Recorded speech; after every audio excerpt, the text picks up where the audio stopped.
जय सिया राम दोस्तों। तो आज हम बात करने वाले हैं षटतिला एकादशी व्रत के बारे में।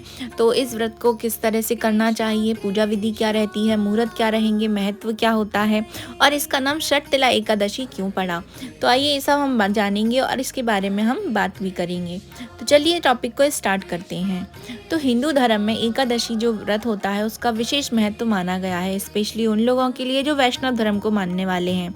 अब कुछ ही दिनों बाद जो है षटतिला एकादशी भी आने वाली है। इसका भी बहुत ज़्यादा महत्व जो है हमारे शास्त्रों में बताया गया है। माघ महीने की कृष्ण पक्ष की एकादशी को षटतिला एकादशी के रूप में मनाया जाता है। षटतिला एकादशी के दिन भगवान विष्णु की पूजा करने का विधान बताया गया है। ज्योतिष शास्त्रों के अनुसार षटतिला एकादशी पर तिल का बेहद ही ज़्यादा खास महत्व होता है। इस व्रत में तिल से स्नान करना, तिल का उपटन लगाना, तिल से हवन या तर्पण करना, तिलों का दान करना या तिलों से बनी हुई चीज़ें ही करना अत्यंत शुभ जो है माना गया है। ऐसा शास्त्रों में हमारे बताया भी जाता है। इस बार षटतिला एकादशी का जो व्रत है वो 6 फरवरी 2024 मंगलवार के दिन रखा जाएगा। सबसे पहले हम बात करते हैं कि षटतिला एकादशी के दिन जो है मुहूर्त क्या रहने वाला है।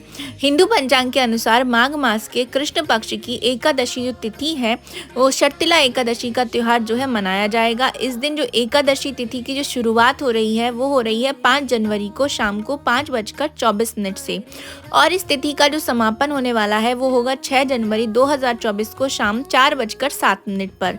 तो उदया तिथि हमारे शास्त्रों में जो है मान्य करी गई है। तो षटतिला एकादशी का जो व्रत है वो 6 फरवरी 2024 को ही रखा जाएगा। एकादशी तिथि में पारण जो मुहूर्त होता है वो भी बहुत ही ज़्यादा इम्पोर्टेंट होता है। तो जो पारण का समय है जो हमारे व्रत का वो रहेगा 7 फरवरी 2024 को सुबह 7:06 से लेकर के 9:18 तक का। तो इसी समय के बीच में आपको अपने एकादशी व्रत का जो है वो पारण कर लेना है।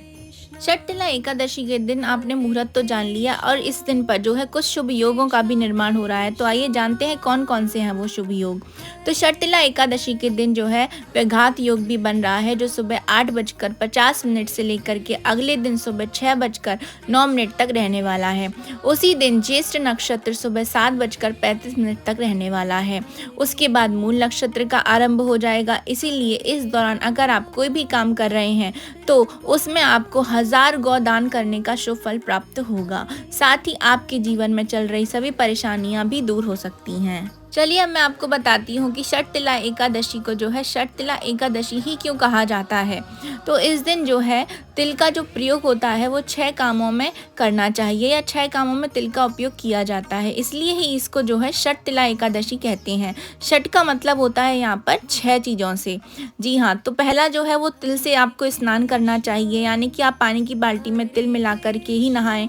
तिल का उबटन लगाएं। आप तिल को थोड़ा पीस लें पानी डालकर तो वो उबटन बन जाता है। तो दूसरा उपयोग आप इस तरीके से कर सकते हैं, तिल मिलाया हुआ ही आपको जल पीना चाहिए। षटतिला एकादशी के दिन तिल का ही दान करना चाहिए, तिल का ही भोजन करना चाहिए या अपना भोजन में ही तिल को आप डाल करके भोजन बनाएं और उसी को ग्रहण करें।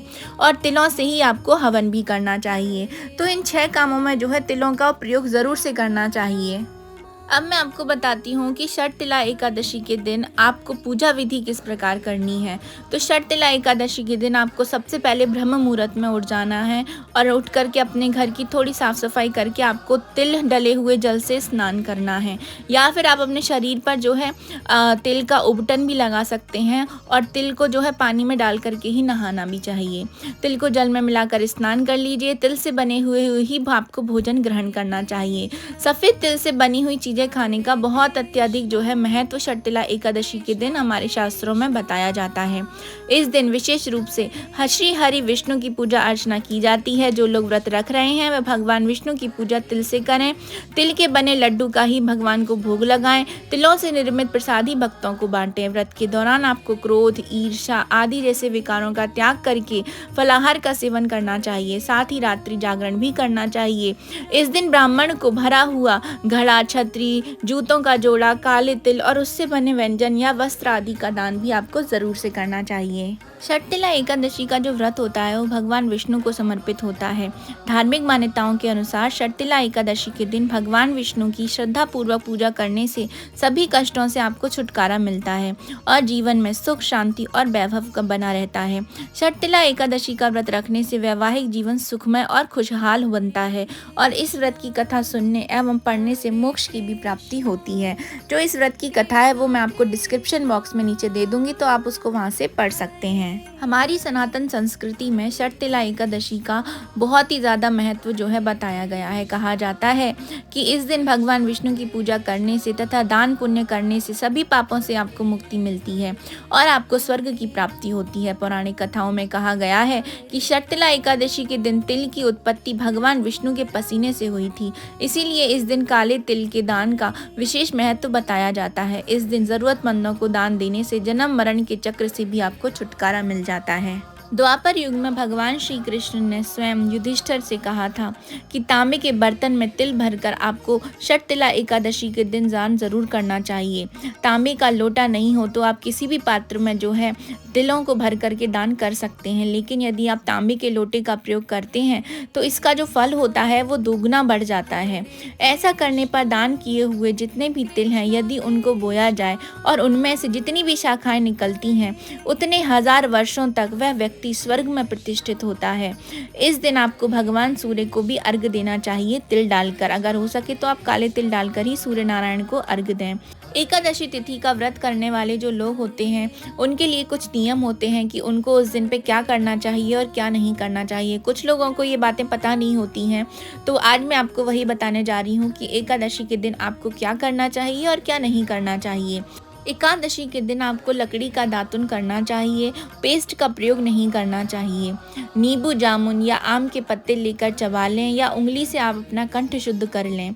वृक्ष से पत्ता तोड़ना भी एकादशी के दिन जो है वो वर्जित माना गया है, अतः जो पत्ते गिरे हुए हों आपको उन्हीं का ही सेवन करना चाहिए। स्नान करने के बाद आपको भगवद गीता या फिर विष्णु सहस्त्र नाम का पाठ तो ज़रूर से करना चाहिए।